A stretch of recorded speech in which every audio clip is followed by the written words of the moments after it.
All right, welcome again. We are going to go ahead and get started. This webinar is Strengthening Enrollment with Market Aligned Programs. My name is Remy Verstraete. I'm a senior writer and strategist here at Emsi Burning Glass. And I really am honored and delighted that you've chosen to spend some time with us today. A couple of housekeeping items before we get started. Do feel free to submit questions at any time. And note that there is no live chat. So in your GoToWebinar control panel, you should see a questions box. Feel free to use that as questions come up during the session. But if you're looking for a live chat feature, it's not there. You'll be looking for a long time. So feel free to share comments, though, in the questions box as well. I'll look through those at the end. And even after the session, I always comb through those and am eager to see and hear any thoughts that you may have, responses, and so feel free to throw those in as well. It doesn't just have to be questions. I'd love to hear what you're thinking. After the webinar, there is a brief feedback survey, and by brief, I mean 3 questions. We do appreciate it if you are willing to stick around for a few seconds and fill that out. It just helps us know how we can serve you better going forward. And final note, we are recording. So a recording of this session will be sent to all attendees along with relevant supporting materials. Here's a roadmap for our time together. I'm going to start by defining our terms. What market are we talking about when we talk about market-aligned programs? Why do learners pursue higher ed? We'll look at what surveys tell us. Program to market alignment. We'll kind of do a quick crash course through that, just a high-level overview, and then leveraging that market alignment. So those are kind of the 2 pillars of this presentation, achieving the alignment and then leveraging the alignment. And then we'll review the key takeaways. I'll point you to some resources and we'll jump into Q&A. So first, defining market-aligned programs. What do we mean by market? Which market are we talking about? Because a market basically is just a place where 2 or more parties come together to interact and to exchange ideas or goods or services, whatever it may be. And in the context of higher education, there's at least 2. So first, you've got the market for prospective students, right? These are the high school grads, transfer students, working adults, international students. This is any prospective learner. And this is the market of people who are considering coming to your institution or another institution. And so you might want to align your programs with them, their expectations, their desires, their goals, and that would make sense. The other market, though, to be aware of is the labor market or the job market. This is comprised of the employers that are hiring your graduates. And so the question then becomes, okay, which market are we aligning to? The answer, of course, is that it is a trick question, because in the long run, these 2 tend to align with each other. And in fact, the thesis of this presentation is that that second group actually really shapes and informs that first group. So what the skills, the roles that employers are looking to fill, the job and career opportunities wind up actually shaping the market for prospective student demand. And why do I say that? To answer that question, we're going to ask another one. What motivates learners to seek higher education? Let's run through some surveys. This is the Higher Education Research Institute out of UCLA, the 2019 CERT Freshman Survey. I'm sure many of you are aware of this. Over on the right-hand side, there's some subcategory breakdowns, but I'm going to zoom in on the all baccalaureate institutions column. The following reasons were very important in deciding to go to college. Again, this is a survey of incoming freshmen. You can see right at the top there, they said to be able to get a better job. 83.5% of all respondents, it was the top answer. Another survey you'll want to be aware of from Strata and Gallup, why higher ed, and this particular one is from back in 2018. Top reasons U.S. consumers choose their educational pathways. I included this in the deck because I want you to see it says they surveyed more than 86,000 U.S. adults with experiences at over 3,000 institutions. So it's a pretty robust sample size, and that's why I pay so much attention to it. And this is an overview of some of their key findings. 1, work outcomes are the main reason most people choose higher education, more than double the percentage representing the next most prevalent motivation. Key finding number 2, work outcomes are the primary motivation across all higher education pathways, not just four-year colleges and universities. Okay, so that finding holds true across institution types. And key finding number 3, it holds true across demographic subgroups. Moving forward, this is the Encora EduVentures research, or this is from their research. This is specifically focusing on adult prospects and their career-related expectations for going back to school. You can see that up at the top there in the name of the chart, specifically adult prospects. Right at the top, we see earn more money as the top response, build a solid foundation for my career, get a better job, switch careers. You should be detecting a theme pattern here. And in case you're thinking, well, doesn't the way they framed the survey kind of skew this, because they are asking about career-related expectations. So of course the responses have to do with careers. Granted, that is true, but note that one of the potential responses that they could have chosen was none of the above. My desire for continuing ed is not related to my career. And you can see that that was the second least common response. Do note that it's not all about the money or the dollar bills. I think this is important to point out because it can perhaps, to some of you, maybe sound crass sometimes to talk about career-aligned higher education, because isn't it about more than just this transactional, I pay you $1 tuition, you pay me $2 in future earnings kind of thing. And yes, I do think we want to think about career relevance more holistically. And so this is going back to that Strata Gallup research. And particularly here, I want to highlight that they're showing the connection between value. So strongly agree my education was worth the cost, and quality. Strongly agree that I received a high quality education. Those are the heights of those green bars that you see. And then on the horizontal axis, the statement that students were asked to say whether they strongly agreed or strongly disagreed or somewhere in between was, I learned important skills that I use in day-to-day life and coursework is directly relevant to my work. And what the big takeaway from this chart is that there is a strong, clear correlation between a student being able to agree with that statement, that I use the skills in day-to-day life, that my coursework is relevant to my work, strong correlation between that and their perception of the value and quality of the education they receive. Again, you'll notice that's a greater than sign. It's greater than money. There's nothing on here about income. It didn't ask about higher earnings or anything like that. It's asking about relevance, and that's really what I'm highlighting here as well. This is more recent from Strata Gallup, public Viewpoint survey, what's driving interest in short-term and virtual skills training options. Number 1, 38% of respondents, relevance. Is it relevant to my work? And this is important to note because if you think about a theoretical situation where you have somebody coming from underprivileged community, and they go to college and they get a master's degree in teaching, and they decide that what's important to them is they want to go back to that community where they came from. They want to get a job teaching in the public school system, even though it may be an under-resourced school system. And that's where they want to be, and they want to invest in the next generation by being a teacher there. If you just look at outcomes in terms of income, that particular alum might not be very eye-catching in terms of the money that they're earning, but because what the previous slide is telling us is, as long as that education that they got in that master's program, if that equipped them to be a teacher, if that equipped them to go and fulfill their calling and do the work that they feel really drawn and gifted to do, then that still correlates strongly with value and quality. So all that to say, let's not just think in terms of money, but I want to end with this slide because this is also from Strata.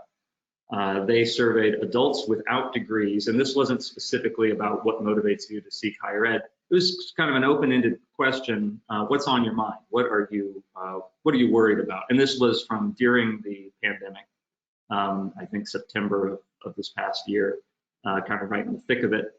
And these were some of the responses. So again, adults without degrees, having a steady paycheck or source of income, paying rent or mortgage, having enough to eat. Very practical economic concerns. I didn't highlight health and safety there, not because it's not important, but because it's less of an economic factor.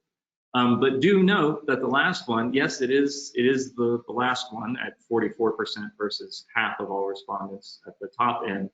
But they also said finding a job and a career that I love. So again, it's about more than just the dollar bills. It's about equipping students with the skills they need to go on and do meaningful work. Cengage Graduate Employability Report. This is from spring of this year, getting more recent. They surveyed 1,600 working adults. This is different from the other surveys in that previously we were looking at questions around what motivates you to seek higher education in general. This one is focusing in on what was the biggest factor in your decision to attend your college or university, as opposed to another one. And what stood out to me here is that you see the top two answers are price and placement rate, which is interesting because those are the two main ingredients of ROI. The I of ROI, the investment, is represented in the price, the tuition that they invest, possibly the loans that they take on, and then the return on investment they're thinking of in terms of that placement rate, the career outcome. Quick example, so that was all survey based, and I just want to provide a tangible example of this. This is a screenshot of a Harvard Business Review article, a pretty famous one from October of 2012. Data scientist, the sexiest job of the 21st century. You've probably heard that moniker once or twice since then. As far as I can tell, this is the article that kicked it all off, or at least popularized it. So that's 2012. This is a chart looking from 2017 to 2021. This is from some research that we did in an article that's published on our blog, looking at unique job postings in the United States for those three job titles you see at the top: data analyst, data engineer, and data scientist. The clear upward trend is the takeaway there. You can see that there's employer demand for those roles and that it is rising noticeably. This is from a related article that focused in specifically on data visualization skills, and I included it because of that quote at the top from Myra Gonzalez of Texas A&M University. Every job is a data job these days. The digital transformation is real and it's here. I just took that from a webinar that I attended that was hosted by Jeff Salingo and a representative from SAS. And then further down in that article, using our own Emsi Burning Glass data, looking at the unique postings trend, job postings in the United States for that ask for that data visualization skill, and you can see how it is just trending up and up and up. It's from 2016 and on. So then the question is, okay, well, I wonder if enrollment trends reflect this. So clear, we've seen the trend clear in the job market, demand for those skills. Now what about enrollment? So these are completions in related programs, and I give a hat tip here to Steve Pearson at the American Statistical Association, because my understanding is that as of not until 2019 was there actually a SIP code for data science programs, and so he chose those three SIP codes that you see in the bottom left corner. Those are the three programs that are kind of best representative of what we would now classify as data science programs. And again, that Harvard article came out here in 2012, and you can just see this clear growth in these related programs. This is cumulative number of analytics and data science master's degrees awarded in the United States. So here we're looking at the graduate level. And again, it is cumulative, so keep that in mind when you look at this massive spike. This is thanks to the Institute for Advanced Analytics, housed at NC State. And again, same dramatic growth. So Harvard article came out somewhere around here. All those job postings that we were just looking at had this exact same trend pattern, significant noticeable growth. So takeaways, the question then is, okay, well, what's the plausible explanation? Is it for these trends that we've been looking at? Is it that students just started waking up in 2013 and saying, I have no idea if there are jobs or careers related to data science, but it just seems interesting to me, and I think myself and all my friends, we're going to start enrolling in these programs and studying this. Or is it more likely that they were seeing those articles like Harvard Business Review and all the more popular level magazines that have recycled that same kind of content since then?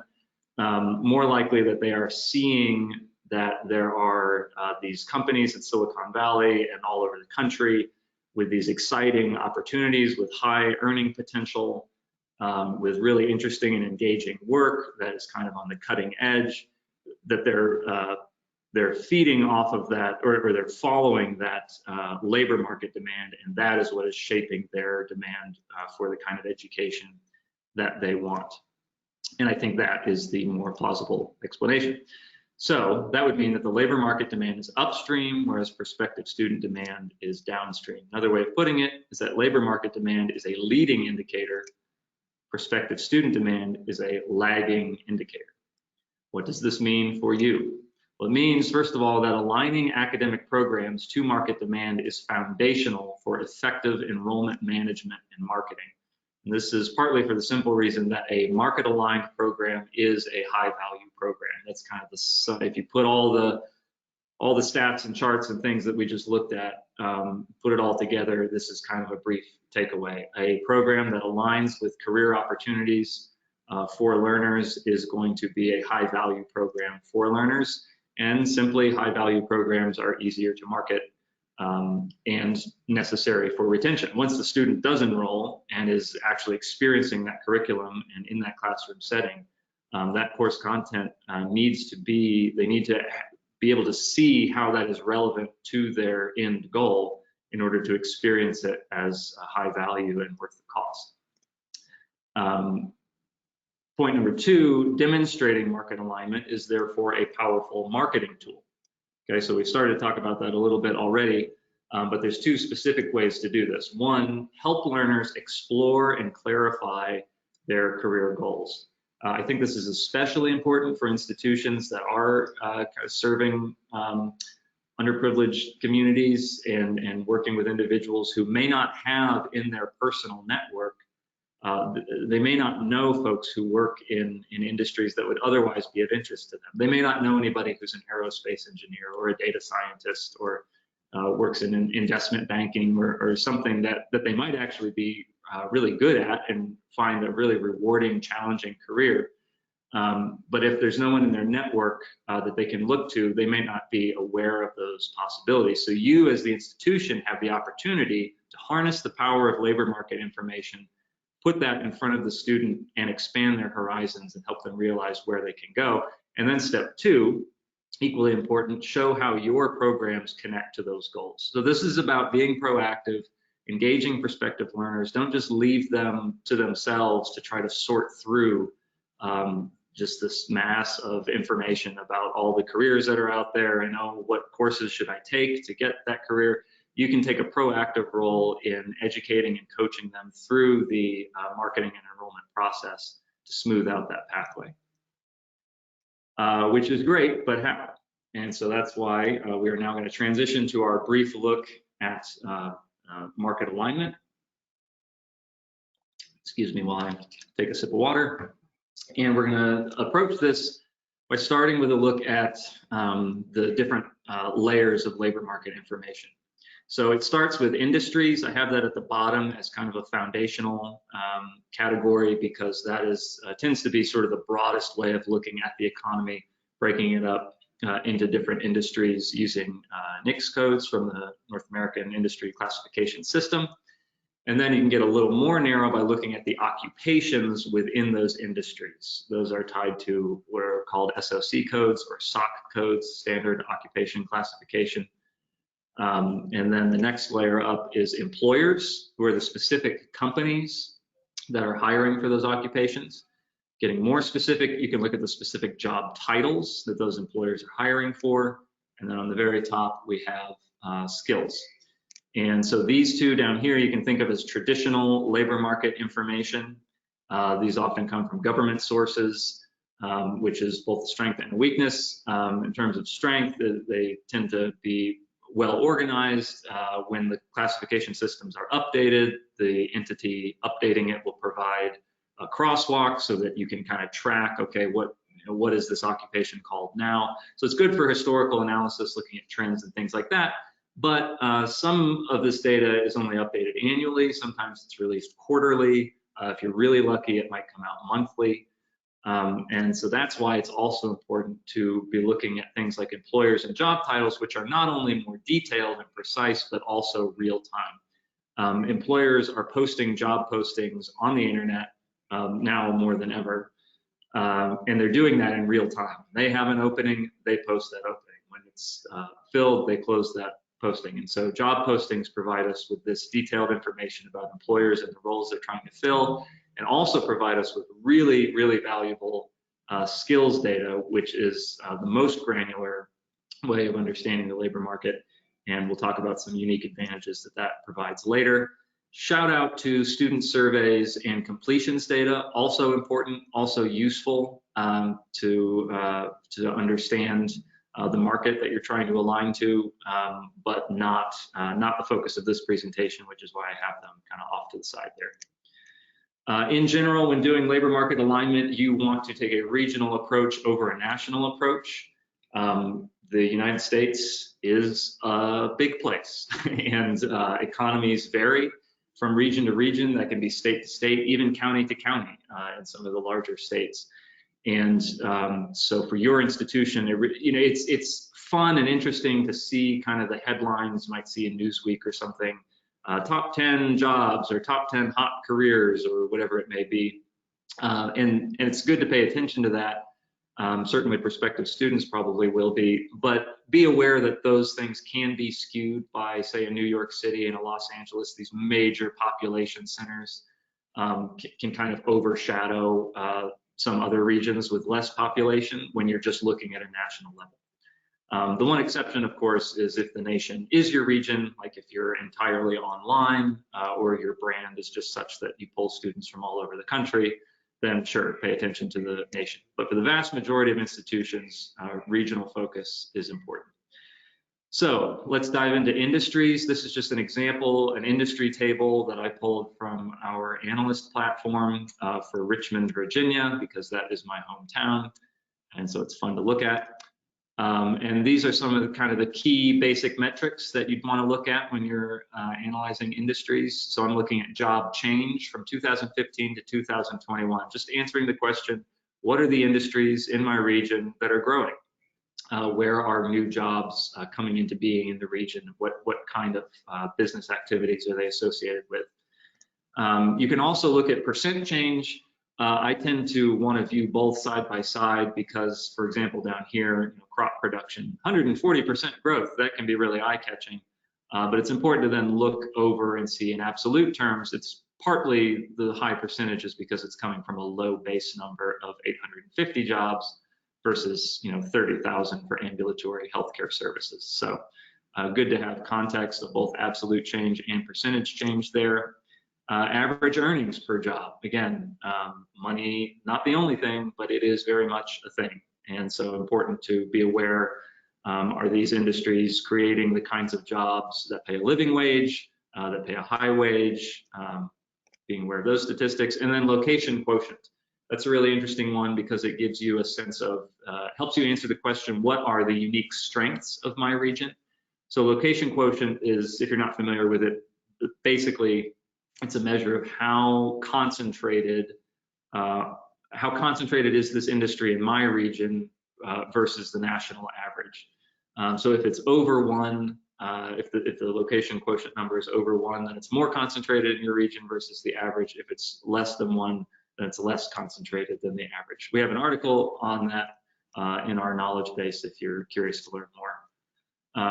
So these are some of the industries that pop out: ambulatory healthcare, professional scientific and technical services, and credit intermediation. This one jumped out to me because you can see it's showing strong growth and really high earnings. We're here in the 6 figures, and we've got a 1.85 location quotient, which tells me that this is kind of a unique strength. There's a lot of concentration of this type of business in my region. So those are some that I might zoom in on.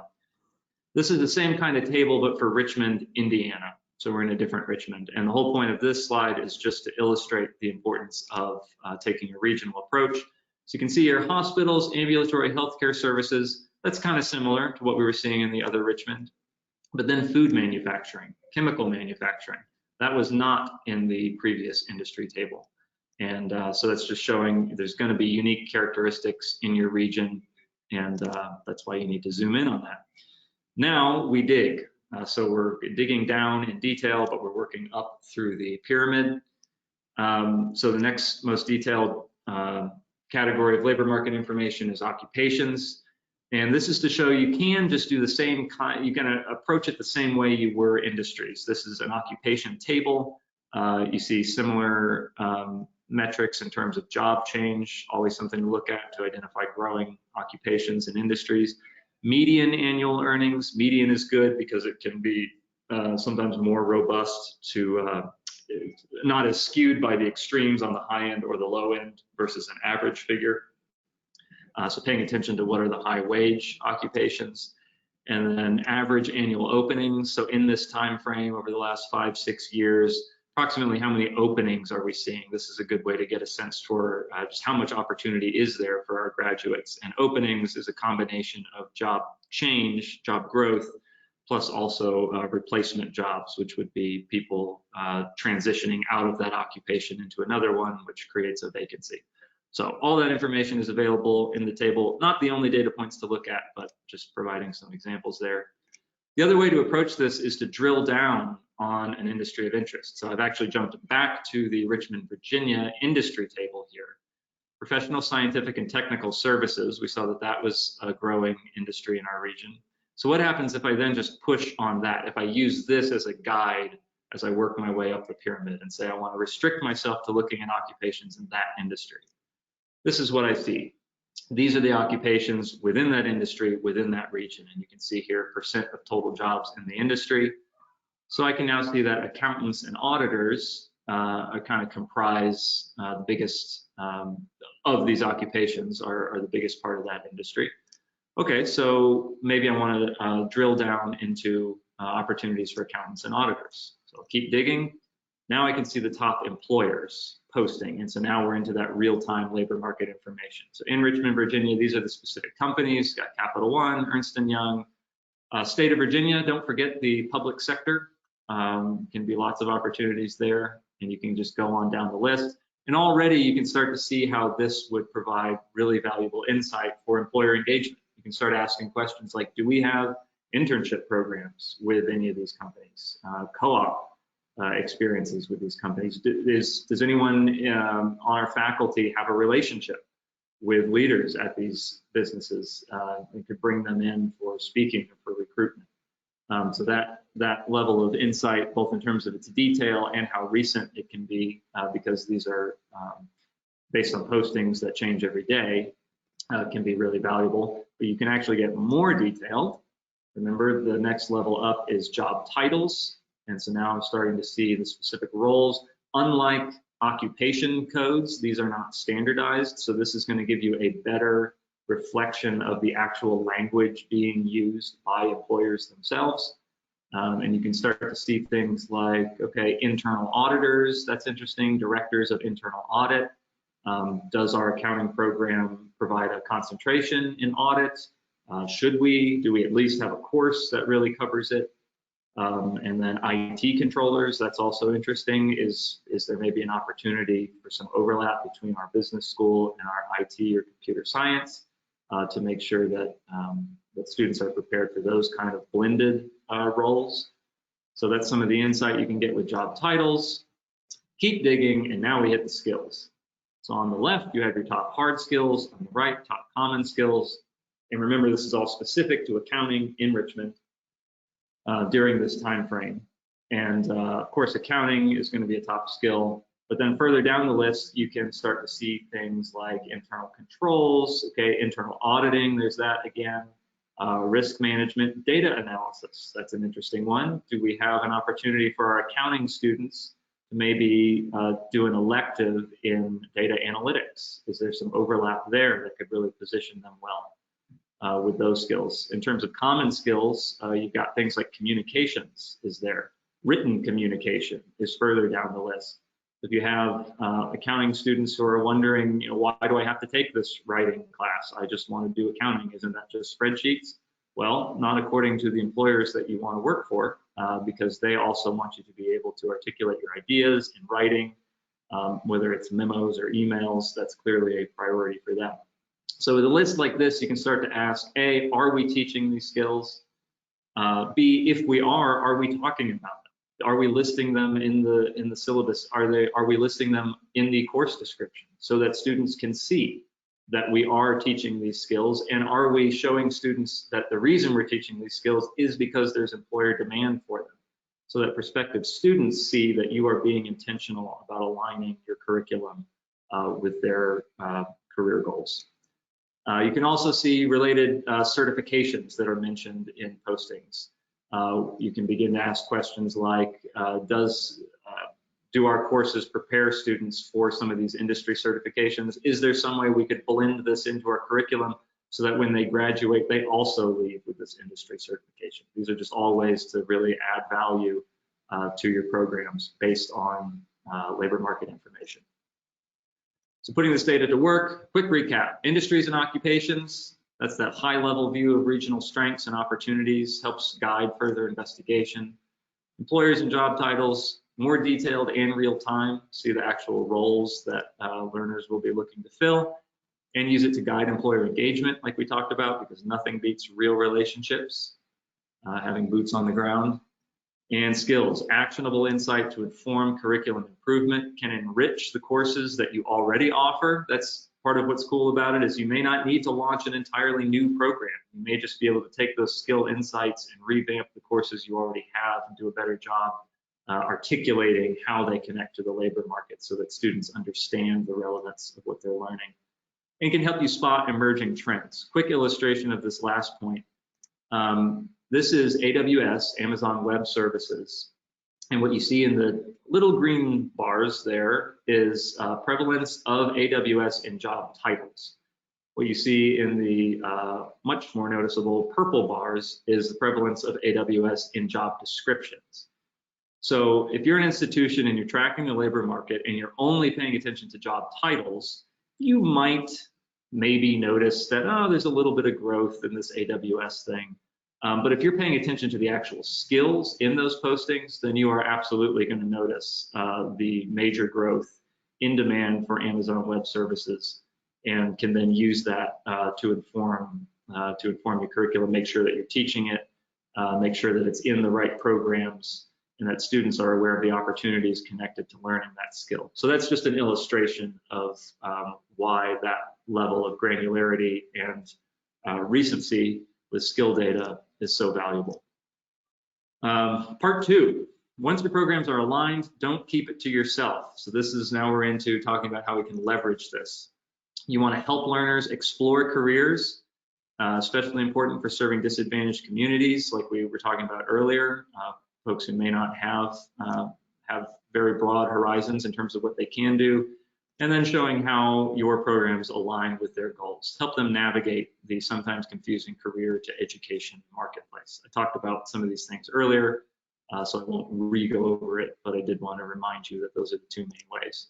Strategies and tactics for doing this. First, you can embed career data directly on program pages. Your program pages, that's where students are doing their exploration and shopping, for lack of a better term these days. They may not even make it to the campus visit if they're using the program pages to kind of vet and whittle down their list of programs that they think are viable for them. And so it helps students immediately when they're at that point of decision, deciding, do I want to ask for more information? Am I serious about this institution? Be right up front about the opportunities, the career pathways that your programs are aligned to. Share alumni outcomes if you have them. Being able to say, these students who have gone through this program actually have these outcomes in the real world. Few things can be more encouraging to a prospective student than an actual example that the path has been tread, and that there's a precedent for success coming out of your program. Second, provide career first academic exploration support. So it's well and good to have a site that lets students come and start clicking around based on their subjects that they're interested in and the program or major that they might want to study. But you can also help them begin with the end in mind by letting them start with careers. What are the careers and jobs that you're interested in? What's your end goal? And then we'll trace that back to the relevant program and show how the skills that are taught align with the skills that are sought using that insight as we talked about earlier. I'm going to run through some quick examples here because we're coming up on time already. University of Idaho, these are just public pages that I went and just took screenshots of. So U of I, right here in Moscow, Idaho, where I am. This is their business economics program page. You can see they've got some general information down below, degree information, scholarships, and right there on the page, careers. You can click that button, and if you're on their site, you'll see this pop up, job openings, projected salary at different levels of experience, and then specific career options so that students have that concrete idea of how this educational program will translate into real world work for me when I'm done. This is Western Governors University, obviously a leader in this space in terms of work relevant education. And I just wanted to highlight the way they have their page laid out. So this is for their business management degree. You can look there on the left, they've got cost and time, courses and competencies, and then career outlook. They've got a special tab just for that. And then they highlight, based on alumni, these are the actual job titles, industries, and employers that students can expect to go into. They also have a careers page, so illustration of that career first academic exploration. Let somebody get a vision for, you know, am I ready for that next step in my career to become a COO and earn that kind of salary? And is there job growth for the COO role? Okay, based on all of that, yes, now I'm ready to see what your MBA degree is, because I can tell you're already aligned with where I'm trying to go to, and that can inspire confidence. At the community college level, some examples. This is Sinclair Community College in Ohio. You can see right there on the left, you can start with career options or degree pathways. So they're giving the student the choice based on their goals and their motivations. If I click career options, it takes me to a page like this, where, so this is, I punched in a keyword for logistics, looking for logistics jobs in their region. You can see specific occupations on the left with the median wages, the job growth, and then the typical required education. And I can click into that and begin to discover programs that align with those careers. Another example, Laramie County Community College. Across their site in their main navigation bar, if you're a future student, a prospective student, you can click that. The very first option is find a program. And then they give you these two pathways. You can use Career Coach, which is actually a platform that Emsi Burning Glass provides. And that's kind of that career first pathway model. And then on the right, they have what they call LCCC pathways, which is more of the identify a subject or an area you're interested in and go from there. Gordon College in Massachusetts, another example. On their finance degree page, you see these alumni data points down at the bottom. Our alumni work in these occupations. Our alumni work at these organizations. And again, this is hard data. It's not, can supplement, having an anecdote in a story, a particular student to showcase is great. This is based on a larger sample size. You can see there Gordon graduates from '89 to 2010. And you can really show at a higher level, these are the kinds of outcomes that we've actually demonstrated after folks have come here and studied with us. Skill-specific advising, we're almost done. This is the last part, but maybe the most exciting to me. Try to think about how something like this could inform both curriculum and student engagement. So across the top, you have very specific, very granular job titles, front end, full stack, Java. So they're all web developers, but they're very specific types, because this is what the real labor market is like. It's this nuanced. It's not just at the occupation level anymore. And then on the left, you have specific skills and programming languages. So you can use this to say, well, are we teaching the right skills? You know, we can see that JavaScript at the bottom there is pretty prevalent across the board. So that's maybe should be something that's foundational to our curriculum. But then if a student is coming in and saying, you know, I'm interested in coding, I'm interested in software, but I don't know anybody who does this. I'm not sure what exactly I want to do. What should I be studying? Do I need to master HTML and CSS, or is there another pathway? And you can start to talk to them about, well, if you want to be a Java web developer, then no, you don't necessarily, you should be familiar with CSS and HTML. You may not need to master it. You should definitely master Java. And you can start to provide that level of specific guidance for your students, helping them be efficient in terms of getting from where they are to where they want to be as efficiently as possible, studying the things they need to study and not wasting time. Another example of that, drawing a skill-based roadmap for learners. This is the same principle, but you can see on the left there, data analysts, data engineering, data scientist jobs, and then skills across the top. 3 key takeaways. We've arrived. 1, learners prioritize career relevance. We saw that in the surveys at the start. Therefore, market-aligned programs are foundational for enrollment and retention success. Another way of saying that is market-aligned programs are the engine that drives enrollment and retention. And 3, the way you actually do that is the data and research you use to align programs in the first place should also be used to engage prospective learners. I want to leave you with some resources. These are all available for free on our site. We just recently published an ebook called Agile Program Management, Strategies for Thriving in the Face of Complexity and Change. This presents 3 strategies based on proven agile principles as far as helping your institution put some of these things that we've been talking about, put it into practice. Being proactive with your market research, making incremental curriculum changes and improvements based on skill alignment, and then practicing iterative program development where you're really trying to start maybe even micro-credentials or stackable credentials that are precision aligned with where learners are and where they're trying to go, and skills fuels all of that. A guide to market research for colleges and universities.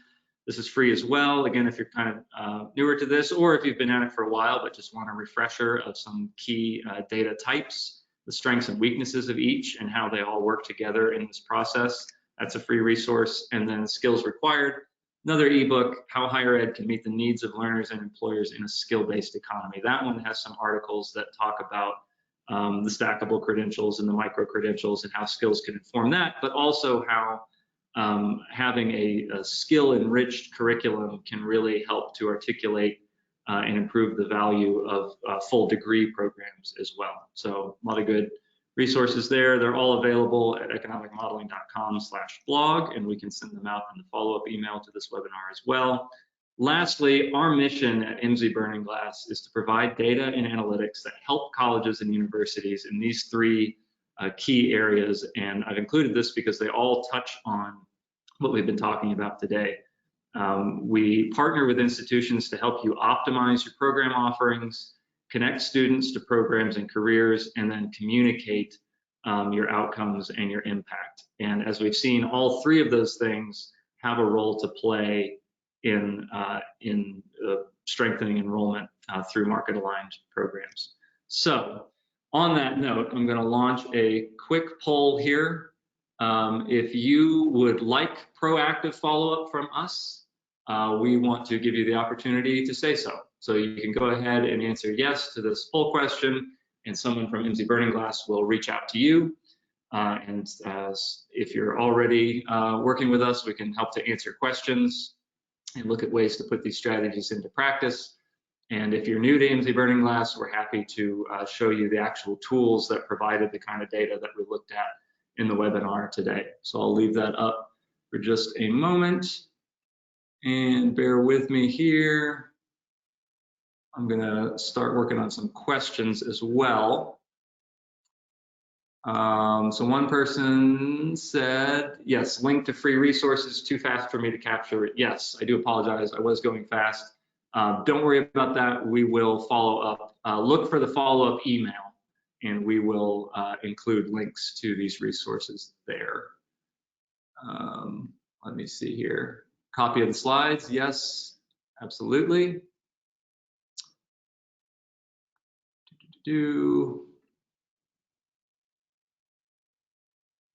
Let's see. Yeah, interesting. Okay, so here's a good question. Somebody said, I'm curious about the example of rising job postings for data analysts, et cetera. Have you done work to see how much of this is the renaming of jobs? Did job postings used to call this statistician, and now the lingo has changed? I do think that that is possible. Yeah, and in fact, that's actually one of the reasons, that's a key thing to be aware of, but one of the other reasons that the job postings data is valuable is to be aware of that. So it's important to use it to understand not just, okay, there's new and emerging skills, but also how are people taking old skill sets and starting to blend them in new ways, and what are they calling them? And again, that's important as far as if students are looking for data analyst roles, but you offer a program in statistics, it might be strategic to consider renaming or to at least clarify and articulate how those statistical skills feed into this hot job that they're seeing in the news and in magazines, and they may not realize that there's a connection between your programs. So that's a good question, and highlights another reason that it's important to track with those kinds of things. Someone asked, how do you access the industry table? That is a good question as well. I can connect you with someone here at Emsi Burning Glass afterwards. They'd be happy to show you that. All of that came from our analyst platform. That's what I was using. Let's see here. If I were to look at using the how pyramid to improve our program alignment, would the recommendation be to focus on promoting program certificates using all levels of the pyramid versus focusing on one level? That's a good question. I think the industries and occupations, some of that more high level stuff is good, important background information for the leaders of the institution. As far as what you surface to students, it might be more meaningful to them to operate at kind of the job title and skill level. And then as far as informing your own programs, I think it also depends. If you're looking at an overall program, you can try and map that to growing occupations kind of at a broad level. And then when you're looking at specific curriculum decisions, you want to be looking at, are we teaching the skills that are in demand? So it kind of depends, yeah, on what level you're operating on. But I do think it's important to touch on all levels of the pyramid. Someone asked, is that a Belgian family name? And yes, it is. You're maybe the first person ever who has correctly guessed that. So yes.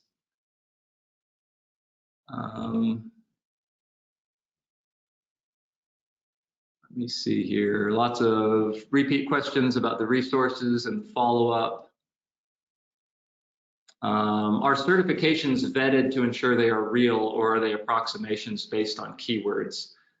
Good question. We do have, so we use a lot of kind of machine learning and algorithms to capture that data.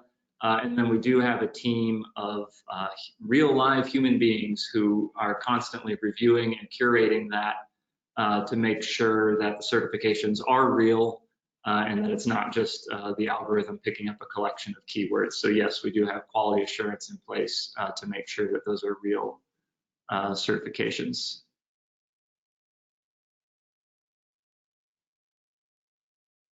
Yeah, someone pointed out there's a danger that programs proliferate among high demand programs. How do you help programs understand the competition? Great question. Again, that was sort of the part that I kind of skipped over on that pyramid slide. I said that looking at completions data is important, but not really a topic for this, this particular presentation. And that is one reason, is I think you'll want to track with completions in your region to see is that need already being met, even if there is strong labor market demand. And yeah, so that is a reason to pay attention to that. And then I think you can also look at things like job growth and again, looking at that openings figure to see, and then posting demand as well. You can get a feeling for maybe there's lots of jobs, but they're all filled. But if a company is posting aggressively and ambitiously to try and fill positions, that's an indicator that they're still very much looking for new talent. And so there's still an appetite for that that's not being met by other institutions. That's a great question. How would you do the pyramid analysis for interdisciplinary programs? That's an interesting one. I'm not sure I'll do a great job answering it right now, but in some of our follow-up materials, we do talk about that. And the other thing I'd say about interdisciplinary programs is operating at that skill level is really valuable there too, because you can start to show the transferability of skills. So if a student understands, if you're looking through a skill lens and you see something like written communication, and you can show the broad applicability of that skill, you can help them understand that even if they're learning it in an English class or a history class, that the ability to kind of communicate cogently is something that has applicability. And then looking at kind of the blended skill sets that are in demand in job postings as well, like we saw accounting and data analysis. That could be a type of interdisciplinary program where we start to see beneath this job title of accountant, there's actually some data and IT skills seeping in, and that can inform the development of interdisciplinary programs. So I hope that helps. We are coming up right on time. And so I want to thank you all again today. I know I didn't get to every single question. We will do some targeted follow-up with those of you who requested it, if you asked for it in that poll response. And so I just want to thank you again for spending time with us today. Let us know if there's anything at all we can do to help. There's my contact information on the screen. Feel free to shoot me an email or reach out to us via the website, and we'll be in touch. Thank you all so much. Hope you have a great afternoon.